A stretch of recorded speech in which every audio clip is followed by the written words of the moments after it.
Monica Rask knocked the tray from Winnie Galt's hands in front of every customer on the floor. The clatter of dishes hitting marble was very loud. Coffee splashed across Winnie's apron and the hem of her uniform. A soup bowl cracked against the baseboard. "You're blocking the aisle again," Monica said, not bothering to lower her voice. "Some of us can actually move through a room without taking up all of it." Winnie crouched to gather the broken pieces. Her face was steady. She had learned, over 11 weeks at Castellan's, that the fastest way through a moment like this was silence. The old man at table 4 watched her. He was easy to overlook. He came in twice a week in the same brown cardigan, ordered the soup of the day and black coffee, and stayed long enough to read his newspaper cover to cover. Nobody knew his name. The reservation listed him as Mr. B, which Monica had taken as proof enough that he wasn't worth remembering. Winnie had learned his name was Bertram. She'd learned it on a Tuesday 3 weeks ago, when she'd found him at the door in the rain and brought him inside with a dry towel and a warm table before he could explain whether he had a reservation. He'd told her she was kind. She'd told him anyone would have done the same. He'd said quietly that most people hadn't. Now Bertram set down his newspaper. He watched Monica walk away. Then he watched Winnie sweep ceramic shards into a dustpan with the same careful attention she gave everything. She didn't see the front door open. She didn't see the room change. She noticed only when the conversations around her stopped, one by one, like lights going out down a street. By the time she looked up, every person on the floor had gone still. Draven Firth stood inside the entrance. He was not a man who needed to announce himself. His presence filled the room the way a cold front fills a city. You felt the shift before you saw the cause. He wore a dark suit without a tie, and the 3 men behind him had the particular stillness of people paid to be invisible and very dangerous. The hostess at the front podium had gone a careful shade of white. Bertram rose slowly from table 4. Then he did something Winnie could not immediately pass.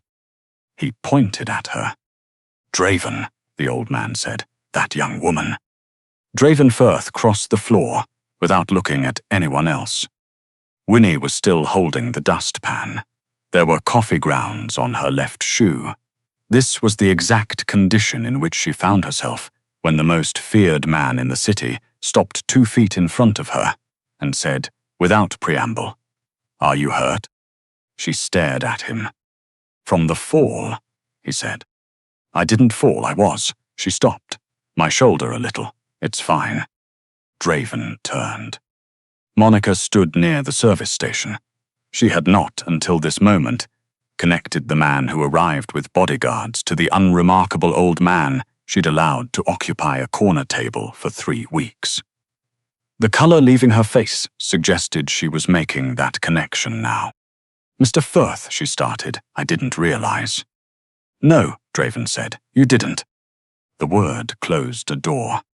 He did not raise his voice. Winnie noticed that. She also noticed that the restaurant had the particular silence of a room where everyone was pretending not to listen while listening to every syllable. Draven looked toward his father. Something passed between them, not words, just information. Then he turned back to Winnie. "I'd like to know what happened." "It was an accident," Winnie said. Several people looked at her. Draven's expression did not change, but she had the sense that very little surprised him and that she had just managed it. "She knocked the tray out of my hands," Winnie said. "But she also employs about 12 people in this room who need their jobs, and I would rather you didn't do whatever it is you're considering doing because of me." Silence. Bertram made a sound that might have been a laugh. Draven studied Winnie for a long moment, with the assessing attention of a man who spent his life calculating risk. Then he gestured for his men to wait by the door, pulled out the chair across from Bertram's, and sat down. "Join us," he said to Winnie. It wasn't quite a request, and wasn't quite a command. Winnie looked down at her ruined apron, and the dustpan in her hand. "I'm still working." "Not anymore today," said Bertram cheerfully. "I outrank Monica." Draven's mouth moved. It was almost a smile. Winnie set the dustpan down and sat. It took her the length of one coffee refill to understand what had just happened. She connected the name Firth to every significant piece of real estate in the city. She connected the three men by the door to the particular way conversations stopped in rooms. She looked at Bertram Firth in his worn brown cardigan and recalled, with crystalline clarity, every interaction they had shared over 3 weeks. "You knew," she said to him. "I knew who I was," Bertram agreed. "You didn't. And that was the point." He tilted his head. "Was it terrible of me?" Winnie thought about it seriously, because she took most things seriously. "No," she said finally. "But I'm deciding whether fainting would improve the situation." Draven looked at his father. "I like her." "I know," Bertram said. "That's why I pointed." The beginning of their acquaintance was easier to explain than most people assumed. 11 weeks ago, Winnie Galt had needed a job. She had a bookkeeper's brain, a waitress's feet, and enough student loan debt to make her practical about both.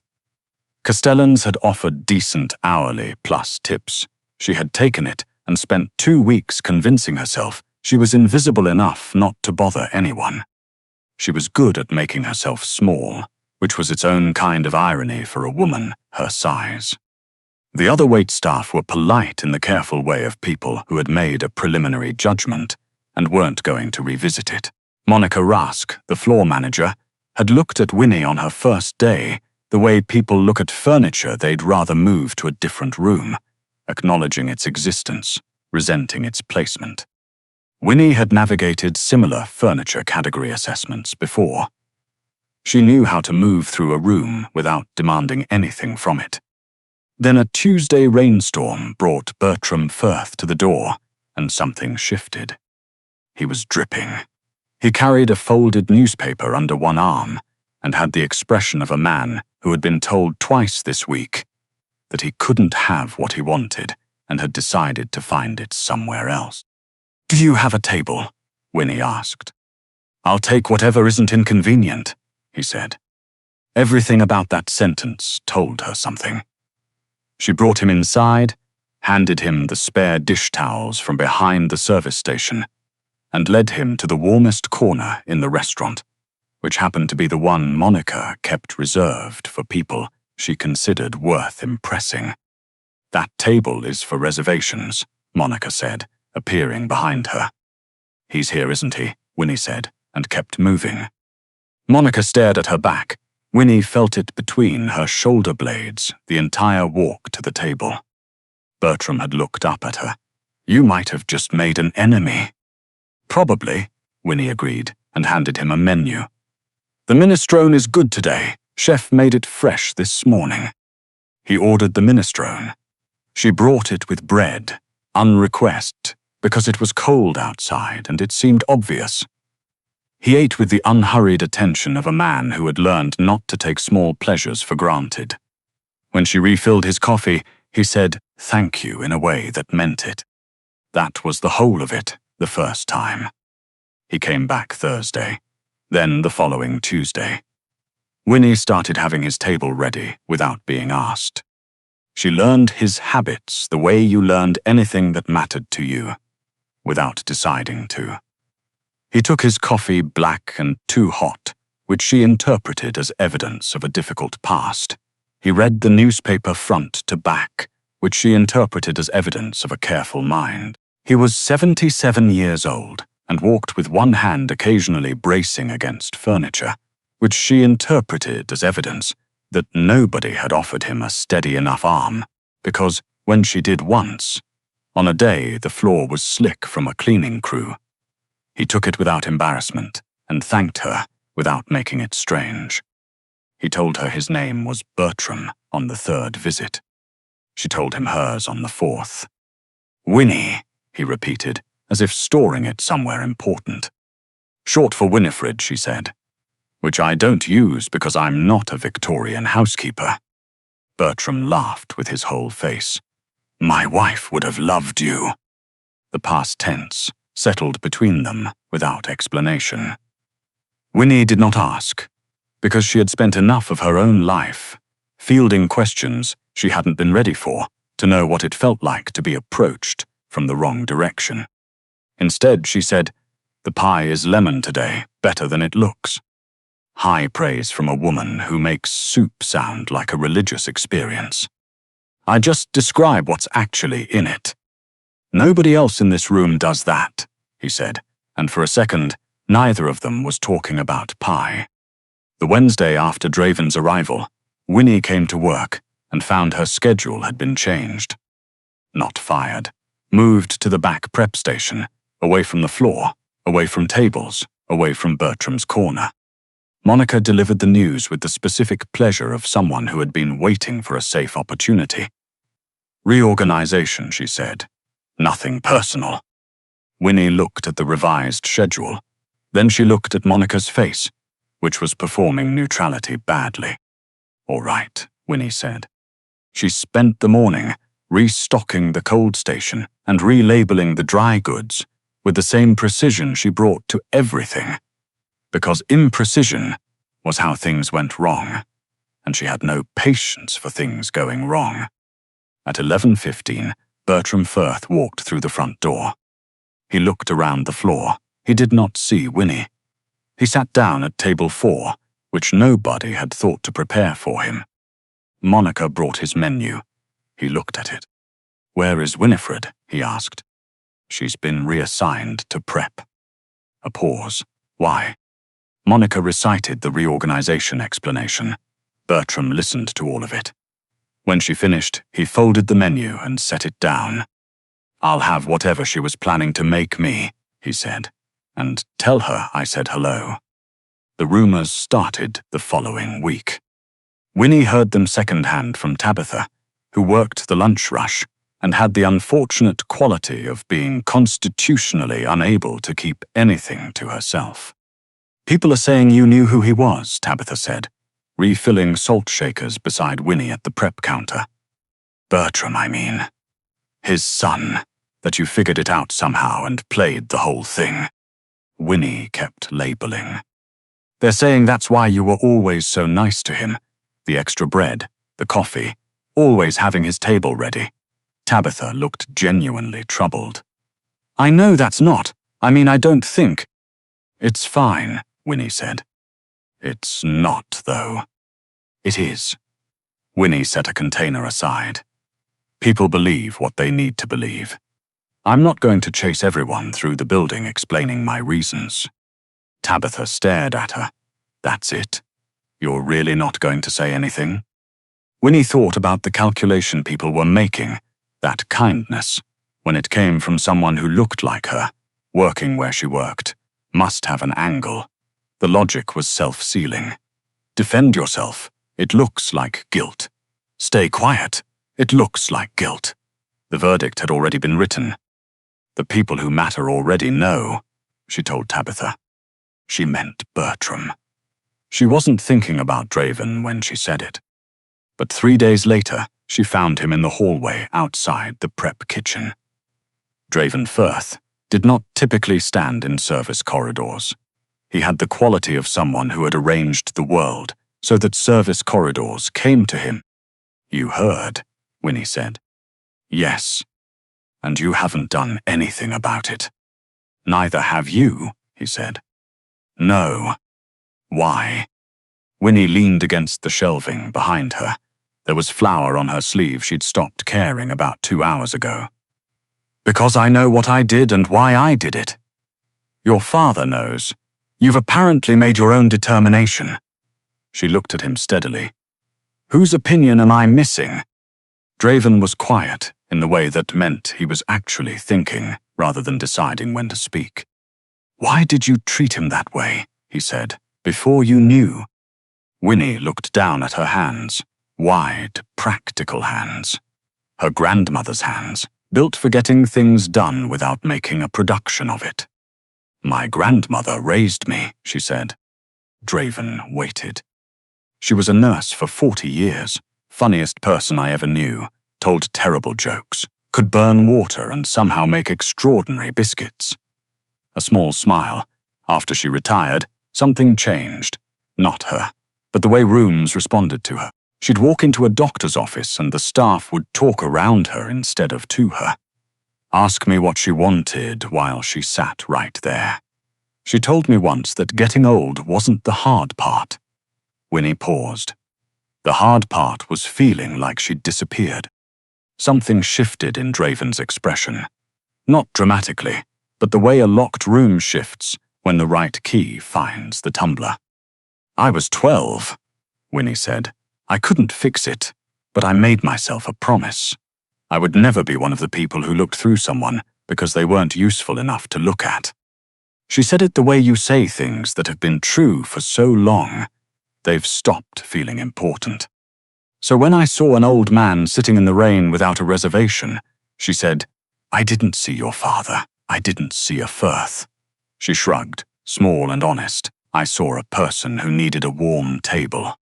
The hallway held the silence. You made that decision at 12 years old, Draven said. Those are the only decisions that hold, Winnie said. The ones you make before you know, they'll cost you anything. 3 days later, Bertram called a meeting. He used the word requested, which Draven privately noted was a precision instrument his father had wielded his entire life. Polite in form, absolute in intention. Every employee was summoned to the private dining room above the restaurant floor. Tabitha arrived, still holding a rag. Monica Rask walked in with her chin elevated, which meant she was frightened. Winnie stood near the back. Bertram arrived last, and not in the brown cardigan. The suit was charcoal grey, fitted, expensive in the specific way of things that don't need to announce themselves. Several people went through a visible process of recognition and recalibration.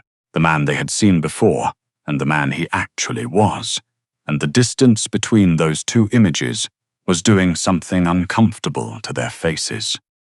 Draven stood at his father's right. Behind them, Lowe and the others stationed themselves at the walls without being asked. Bertram looked across the assembled room. He did not look angry. He looked tired, in the way of someone who had spent a long time hoping to be disappointed less often. I have visited this restaurant twice a week for 3 months, he said. Without a driver, without a suit, without a name anyone here recognized. Nobody moved. I wanted to understand something simple. His voice was unhurried and absolute. How does a place treat someone when there is nothing to gain from treating them well? Monica's chin had stopped being elevated. Bertram described it without flourish. Being directed to the worst table without being asked his preference. Having his coffee refilled last, after every other table. Being spoken to with the abbreviated patience people reserve for burdens they are required to tolerate. Once, on a wet Tuesday, when he had arrived without calling ahead, being told the restaurant was fully reserved, when he had observed with his own eyes that a third of the floor sat empty. I stopped coming for 2 weeks, he said. When I returned, I was given the same corner table. Nobody noticed I had been gone. He let that sit. Then something different happened. He did not look at Winnie. He let the sentence stand on its own. A woman who believed I had nothing to offer her decided I was worth a towel and a warm table and an honest opinion about the soup. The faintest warmth entered his voice. She argued with me the following week about whether the brisket or the chicken special was actually worth ordering. She was correct about both. She brought my coffee at the right temperature without my asking, because she paid attention. And when I told her I was 77 years old and entitled to a second piece of pie, she told me that 77 years of living was not a documented medical reason to disrespect a perfectly good pancreas. 3 or 4 people looked at the floor. Not one other person in this building, Bertram said, offered me a kind word that was not a direct response to learning my name. He turned to Monica. You told a woman who had worked here 11 weeks that she was blocking an aisle. Then you knocked a full tray from her hands in front of paying customers and told her. He paused, and the pause was worse than volume. That some of us can move through a room without taking up all of it. Monica had become very still. I reviewed the complaint records. This was not your first such remark. It was simply your most recent. He looked at her. There is a difference between holding a position of authority and deserving one. I have spent many years watching people who could not locate that difference. His gaze settled back on the room. The most valuable person in this building cannot be measured by their uniform or their dress size or their position on a pay scale.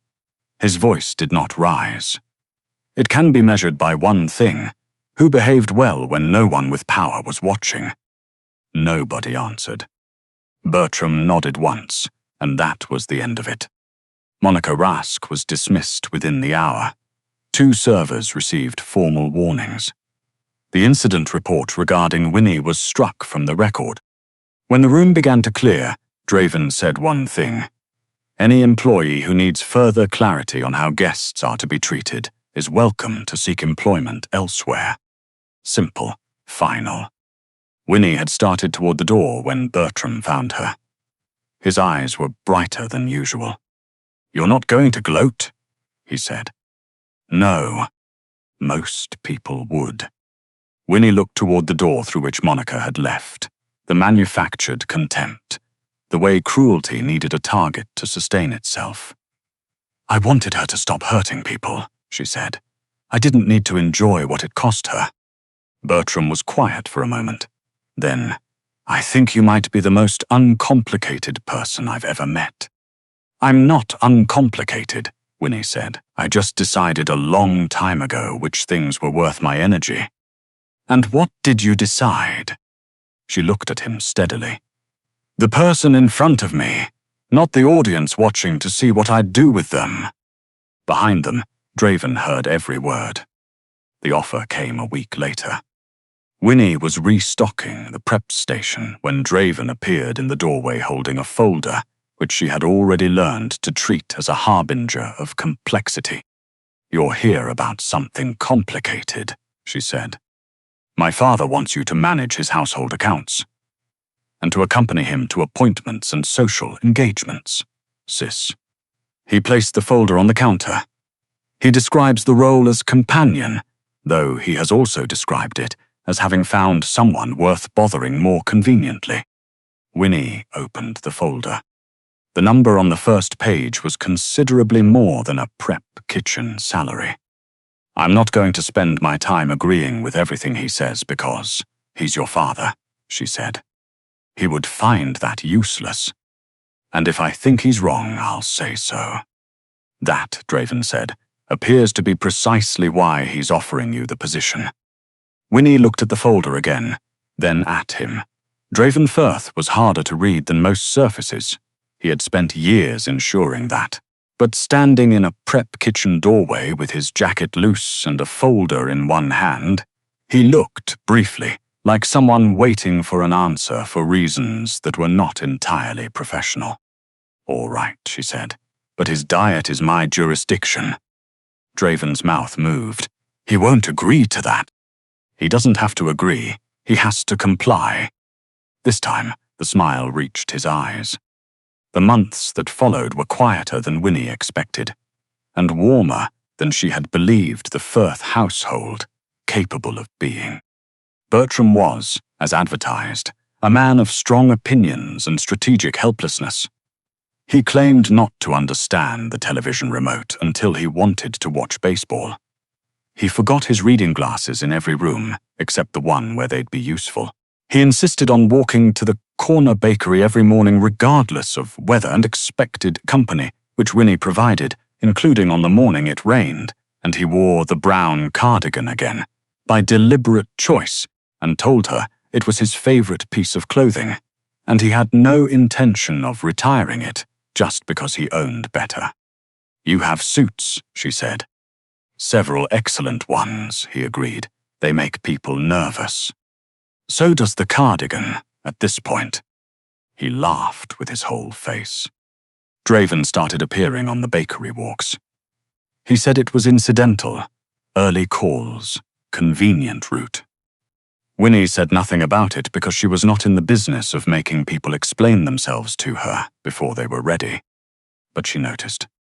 She noticed the way he moved ahead to hold the bakery door before she could reach it, without comment or acknowledgement. She noticed that he took his coffee exactly the way she did, too strong, no sugar, and that this had never come up in conversation, but she had observed it 3 separate times. She noticed that when Bertram told the story about the time he'd driven a rental car into a lake in 1987 and required retrieval by 2 confused fishermen, Draven looked at his father the way people look at the thing they have been protecting. So long they had almost forgotten what it felt like, just to love it. One evening she came into the kitchen for a glass of water and found Draven already there, jacket off, sitting at the kitchen table, the way people only sit in spaces that have agreed to let them be tired. "Long day," she said. "Yes." She sat across from him. Neither spoke for a moment, which should have been uncomfortable and wasn't. "He was different," Draven said eventually, "before I had enough money to build walls around him." Winnie waited. "When I was young, there were rooms that found reasons to exclude him, people who didn't return his calls. Men who treated him as though his time had no value because his name hadn't reached them yet. His voice was level in the way of things kept level through long practice. I decided that if I built something large enough, nobody would ever look through him again." Winnie turned her glass on the table. "Did it work?" she asked. "It kept most people from treating him poorly to his face." Draven looked at his hands. It didn't give him anyone to simply be with. The kitchen held its quiet. "I built him walls," Draven said. "You gave him a table." Winnie looked at him. "Sometimes a table is the thing." "I know that now." He met her eyes, and whatever careful management he usually applied to his own expression was, for that moment, absent.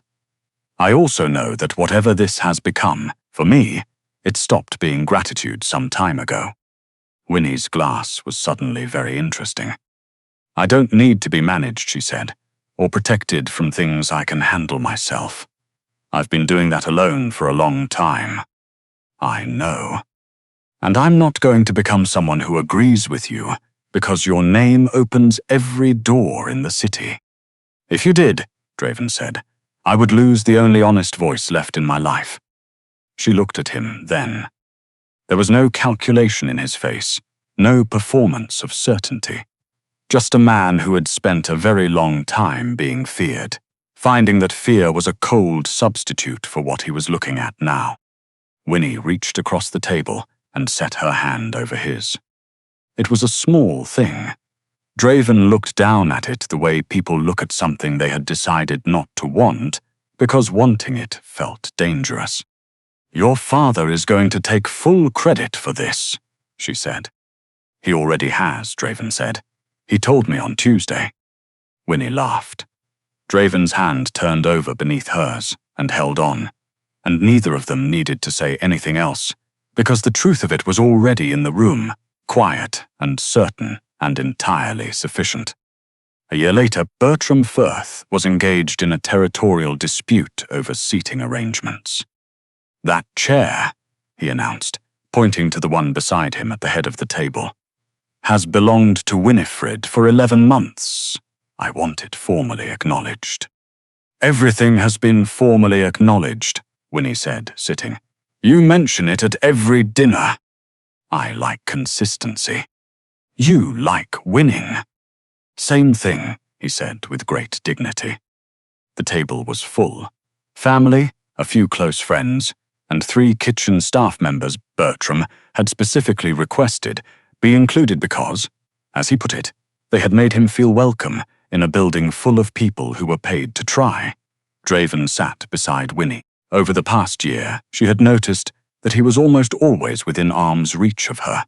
Not hovering, not possessive, just near, the way a fixed point is near.